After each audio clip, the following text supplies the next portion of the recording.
পরিবেশটা অনেক সুন্দর, তাই না আব্বা? কোনো হইচই নেই। না, তো জামাই একটা কথা বলছিলাম। হ্যাঁ, তুমি আসতে অনেকদিন হয়ে গেল। কোনো সমস্যা? না, কোনো সমস্যা নাই। তা জামাই আইতো শ্বশুর বাড়িতে, সমস্যার কি আছে? বলছিলাম যে তোমার তো ব্যবসা বাণিজ্য আছে, ক্ষতি হয়ে যাচ্ছে না তো? আব্বা আপনি যে কি বলেন, আপনি হলেন সেই যুগের লোক, আর এখন হচ্ছে অনলাইনের যুগ। এই যে দেখেন দোকানে সিসি ক্যামেরা লাগিয়ে দিয়েছি। এই যে দেখেন কাস্টমার এসছে, কেনাকাটা করছে, এখান থেকেই সব আমি কন্ট্রোল করছি, বাড়িতে যাওয়ার দরকারই নেই। হ্যাঁ, দারুণ সিস্টেম, খুব ভালো। সবকিছু মোবাইল থেকে নিয়ন্ত্রণ করা যাচ্ছে, খুব ভালো। কিন্তু এলাকার লোক নানান ধরনের কথাবার্তা বলে, এই আর কি। কি বলে? জামাই তো আসছে শ্বশুর বাড়ি, মেলা দিন হয়ে গেল, এতদিন শ্বশুর বাড়ি থাকে নাকি, এই আর কি। কে বলেছে এটা?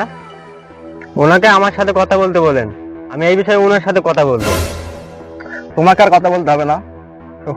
জামাই আসছে শ্বশুর বাড়ি, যতদিন মন চাই থাকবে, লোকের তাতে সমস্যা কি?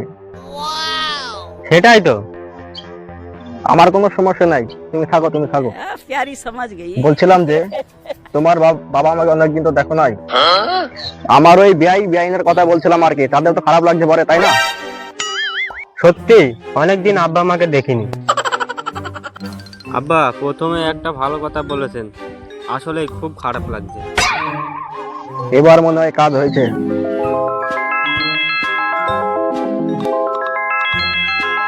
হ্যালো, আসসালামু আলাইকুম আব্বা। আপনাদের অনেকদিন দেখিনি, তাই খুব খারাপ লাগছে। না না, আমি আসবো কানে, আপনি মাকে নিয়ে চলে আসেন আমার শ্বশুর বাড়িতে, মাসখানিক থেকে যান, ভালো লাগবে। আজই চলে আসেন। চলে আসছে আব্বা মা।